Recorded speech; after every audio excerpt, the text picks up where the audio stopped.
অসম নামঘৰ মহাসভাৰ প্ৰথম ত্ৰিবাৰ্ষিক অধিৱেশনৰ আজি দ্বিতীয় দিন।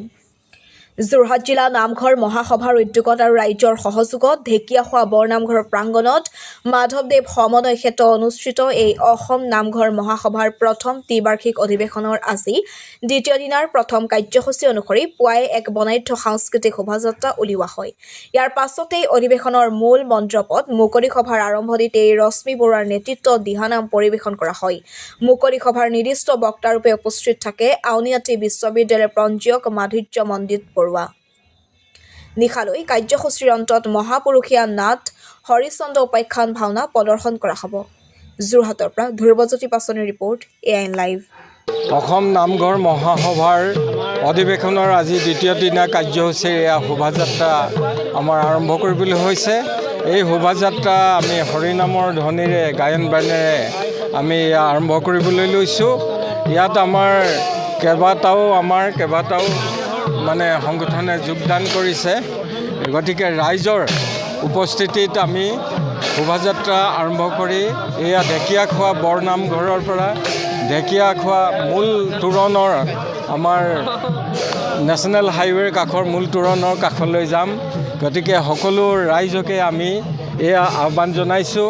আমাৰ পিছতে ৰাইজৰ এয়া শোভাযাত্ৰা আৰম্ভ হৈছে। আমাৰ কাষত মূল সমিতিৰ সভাপতি দীপক বৰুৱা আছে, সম্পাদক দীপক বৰুৱা আছে, সভাপতিও আছে, তেখেতসকলো আহিছে।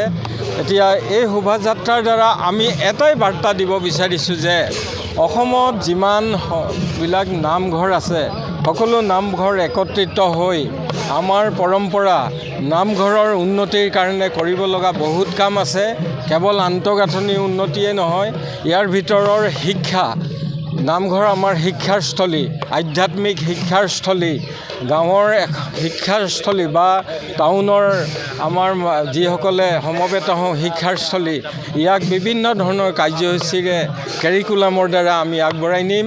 দ্বিতীয়তে আমাৰ যিটো সত্ৰীয়া সংস্কৃতি, আমাৰ যিবিলাক নামঘৰৰ সংস্কৃতি, আমি ধৰ্মীয় সংস্কৃতি আছে, এই সংস্কৃতিবিলাক কেনেকৈ আমি আগবঢ়াই নিব পাৰোঁ সুসংগঠিত ৰূপত শৃংখলাবদ্ধভাৱে, এইখিনি নামঘৰ মহাসভাই চিন্তা কৰিছে।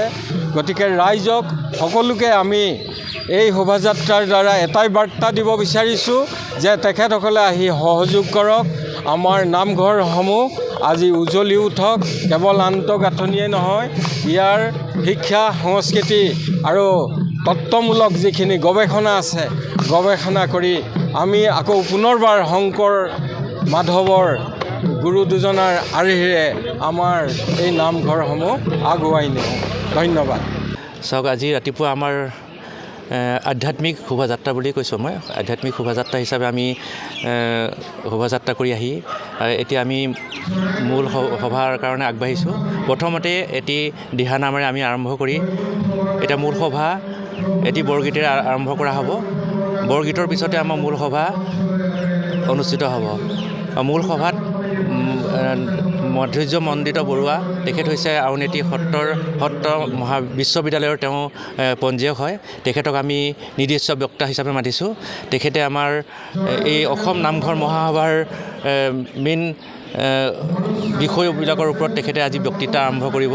গতিকে তেখেতক আমি আদৰণি জনাইছোঁ। আৰু এই চেনেলৰ জৰিয়তে আমি অসমৰ সমূহ ভকত বৈষ্ণৱক নমস্কাৰ জনাইছোঁ। আপোনালোকে আহি আমাৰ এই অধিৱেশনথলীত আহি পেলাই আমাক গৌৰৱান্বিত কৰিছে। ভৱিষ্যতেও এনেদৰে আহি আমাক এনেদৰে সহযোগিতা কৰি আমাক উদ্ধাৰ কৰিব, এই প্ৰাৰ্থনা জনাইছোঁ। নিশালৈ আছে আমাৰ হৰিচন্দ্ৰ উপাখ্যান নামৰ এখন মহাপুৰুষীয়া ভাওনা অনুষ্ঠিত হ'ব। ভাওনাখন আমাৰ পৰিচালনা কৰিব আমাৰ ঢেকীয়াখোৱা বৰনামঘৰৰ পৰিচালনা সমিতিৰ উদ্যোগতে এখন তেওঁলোকৰ কৃষ্টি সমিতি আছে। সেই কৃষ্টি সমিতিয়ে এই ভাওনাখন তেওঁলোকে পৰিচালনা কৰিব। এই মহাসভাত এতিয়ালৈকে কমেও আমাৰ 15 জিলাৰ প্ৰতিনিধিসকল আমাৰ ইয়াত আজি সমবেত হৈছে। আৰু কিছুমান জিলা এতিয়াও আমাক গঠন কৰিবলৈ আছে। ভৱিষ্যতে সেই জিলাসমূহ গঠন কৰিবৰ কাৰণে আমাৰ অসম নামঘৰ মহাসভাই যৎপৰোনাস্তি চেষ্টা চলাই যাব। যিকোনো খবৰ বিজ্ঞাপনৰ বাবে যোগাযোগ কৰক 7896121996।